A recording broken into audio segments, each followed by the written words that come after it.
যদি আমি আপনাকে বলি আজ মাত্র ১০০ টাকা বিনিয়োগ করে ভবিষ্যতে লাখপতি এমনকি কোটিপতিও হওয়া সম্ভব, আপনি হয়তো বলবেন অসম্ভব। কিন্তু ইতিহাসের অন্যতম সফল বিনিয়োগকারী ওয়ারেন বাফেট তার শত শত বিলিয়ন ডলারের সম্পদের বড় অংশ তৈরি করেছেন একটি শক্তির মাধ্যমে। আর সেই শক্তির নাম হল চক্রবৃদ্ধি মুনাফা। আজকের ভিডিওতে জানবেন কেন একে পৃথিবীর অষ্টম আশ্চর্য বলা হয় এবং কিভাবে এটি নীরবে সাধারণ মানুষকে ধনী বানায়। ধরুন আমি আপনাকে দুটি অপশন দিলাম। প্রথম অপশন আজই ১০ লাখ টাকা, দ্বিতীয় অপশন আজ ১ টাকা, কিন্তু প্রতিদিন সেইটি টাকা দ্বিগুণ হবে পরবর্তী ৩০ দিনের জন্য। আপনি কোনটা বেছে নেবেন? বেশিরভাগ মানুষ ১০ লাখ টাকাই বেছে নেবে, কারণ ১ টাকা শুনতে একটু হাস্যকর লাগে। কিন্তু এখানেই লুকিয়ে আছে একটি অবিশ্বাস্য সত্য। ৩০ দিন শেষে সেই ১ টাকা হয়ে যাবে ৫৩ কোটিরও বেশি। হ্যাঁ, ৫৩ কোটি টাকা। শুধু একটি কারণে প্রতিদিনের ছোট বৃদ্ধি আগের দিনের বৃদ্ধির উপর যুক্ত হয়েছে। এটাই পাওয়ার অফ কম্পাউন্ডিং বা চক্রবৃদ্ধি মুনাফার ম্যাজিক।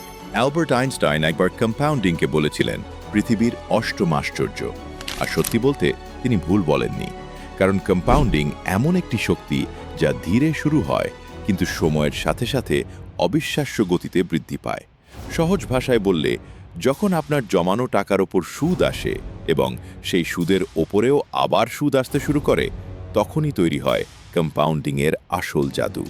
অর্থাৎ আপনার টাকা শুধু আপনার জন্য কাজ করে না, আপনার টাকার আয়ও আপনার জন্য কাজ করতে শুরু করে। চলুন একটা বাস্তব উদাহরণ দেখি।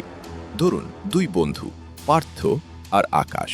পার্থ ২৫ বছর বয়সে প্রতি মাসে ৫,০০০ টাকা করে ইনভেস্ট করা শুরু করলো। অন্যদিকে আকাশ ভাবল, এখন নয়, আরও একটু পরে শুরু করব।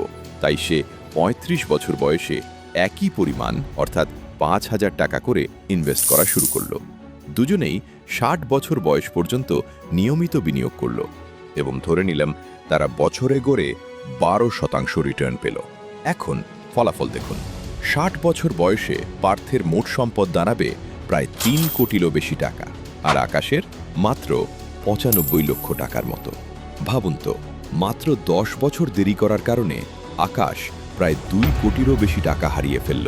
একই টাকা, একই রিটার্ন, কিন্তু সম্পূর্ণ আলাদা ফলাফল, শুধু সময়ের কারণে। এবার জেনে নেওয়া যাক কম্পাউন্ডিংয়ের ৩টি গোল্ডেন রুল। প্রথম রুল, সময়। কম্পাউন্ডিংয়ের সবচেয়ে শক্তিশালী বন্ধু হল সময়। আপনি যত আগে শুরু করবেন এবং যত বেশি সময় ধরে বিনিয়োগ করবেন, আপনার টাকা তত দ্রুত বৃদ্ধি পাবে। দ্বিতীয় রুল, নিয়মিত বিনিয়োগ। প্রতি মাসে নিয়ম করে ইনভেস্ট করুন, মাঝপথে থেমে যাবেন না, আর লাভ হলে সেটা তুলে খরচ না করে আবার বিনিয়োগ করুন, কারণ ইন্টারেস্ট অন ইন্টারেস্টই কম্পাউন্ডিংয়ের আসল শক্তি। তৃতীয় রুল, ধৈর্য। ধৈর্য ধরুন, মাঝপথে থেমে যাবেন না, কারণ কম্পাউন্ডিং প্রথম দিকে খুব ধীরে চলে। অনেক সময় মনে হবে তেমন কোনো পরিবর্তনই হচ্ছে না, কিন্তু শেষের দিকে এটি হঠাৎ করেই এক্সপ্লোড করে। কম্পাউন্ডিংয়ের আসল ম্যাজিক দেখা যায় ১৫ থেকে ২০ বছর পরে। তাই মনে রাখবেন, কম্পাউন্ডিং কোনো রাতারাতি বড়লোক হওয়ার স্কিম নয়, এটি হলো ধৈর্য, শৃঙ্খলা এবং সময়ের খেলা। কম্পাউন্ড ইন্টারেস্টের জন্য বড় টাকা দরকার হয় না, দরকার হয় বড় সময়।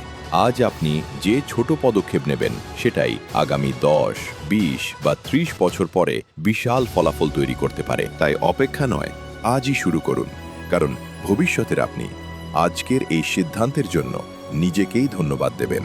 ভিডিওটি ভালো লাগলে লাইক করুন, আর ইনভেস্টিং, মানি সাইকোলজি এবং ওয়েলথ বিল্ডিং নিয়ে এমন আরও ভিডিও দেখতে চ্যানেল সাবস্ক্রাইব করুন, কারণ ধনী হওয়া শুরু হয় না টাকা দিয়ে, ধনী হওয়া শুরু হয় সঠিক জ্ঞান দিয়ে।